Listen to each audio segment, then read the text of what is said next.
Hello, Baba. Assalamu alaikum. Happy birthday to you, Mommy. Thank you. I love you, Baba. I love you too. বাবা কারাগারে। ঘড়ির কাঁটা যখন রাত 12টার ঘরে ঢুকছে তখনই হঠাৎ বেজে ওঠে ফোন। নম্বরটি অপরিচিত। ফোন ধরতেই ওপাশ থেকে ভেসে আসে একটি চেনা কাপা কণ্ঠ। হ্যাপি বার্থডে মামুনি। এই একটি বাক্যই যথেষ্ট ছিল সব বোঝার জন্য। মেয়ের আর বুঝতে বাকি থাকেনি এই কণ্ঠ তার বাবার। অথচ সেই বাবা এই মুহূর্তে কারাগারের চার দেয়ালের ভেতর বন্দী।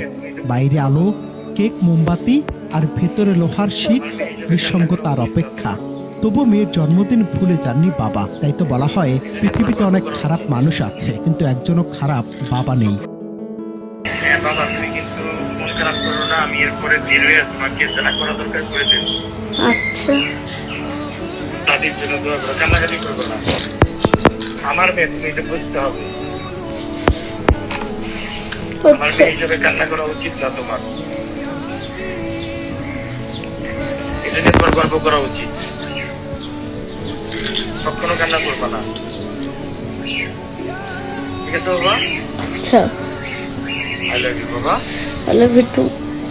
সম্প্রতি বাবা মেয়ের আবেগঘন সেই দৃশ্য ভাইরাল নেট দুনিয়ায়। ভিডিওতে দেখা যায় প্রথমে হাসিমুখে মেয়েকে জন্মদিনের শুভেচ্ছা জানাচ্ছেন বাবা, কিন্তু কয়েক সেকেন্ডের মধ্যেই সে হাসি ভেঙে যায়। মেয়ের গলা ধরে আসে, চোখ বেয়ে নেমে আসে জল। ফুফিয়ে কাঁদতে থাকা মেয়েকে শান্ত করতে বাবা বলছেন, একদম কান্না করবে না, আমি বের হয়ে তোমার যা যা লাগবে সব করে দেব। কিন্তু শিশুর কান্না থামে না। তখন বাবা আবার বলেন, আমার মেয়ে, এটা তোমাকে বুঝতে হবে। এই অসম্পূর্ণ বাক্যই যেন আটকে থাকে হাজারো না বলা কষ্ট, অপরাধ বোধ আর ভালোবাসা।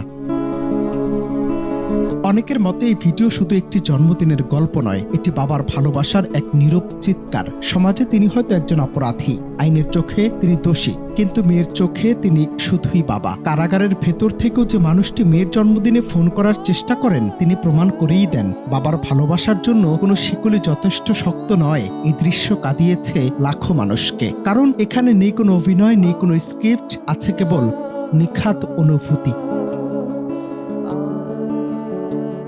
আজ বাবা ও মেয়ের এই অকৃত্রিম বন্ধন আমাদের মনে করিয়ে দেয় যে ভালোবাসা কোনো নির্দিষ্ট সীমানা বা দেয়াল মানে না। শত প্রতিকূলতার মাঝেও একজন বাবা তার সন্তানের মুখে হাসি ফোটাতে কতটা ব্যাকুল হতে পারেন, এটি তার প্রমাণ। এই হৃদয়স্পর্শী ঘটনাটি আমাদের শেখায় পরিবারের মূল্য এবং বিপদের দিনে একে অপরের পাশে থাকার গুরুত্ব। বাবার প্রতি মেয়ের এই নিঃস্বার্থ ভালোবাসা এবং মেয়ের প্রতি বাবার এই অদম্য টান, এমন দৃশ্য যেন বারবার আমাদের মনে করিয়ে দেয় যে বাবা নামক বট বৃক্ষটি সবসময় সন্তানের জন্য শীতল ছায়া হয়ে থাকে। অনন্ত হাসান মাসুদ, বাংলা টিভি।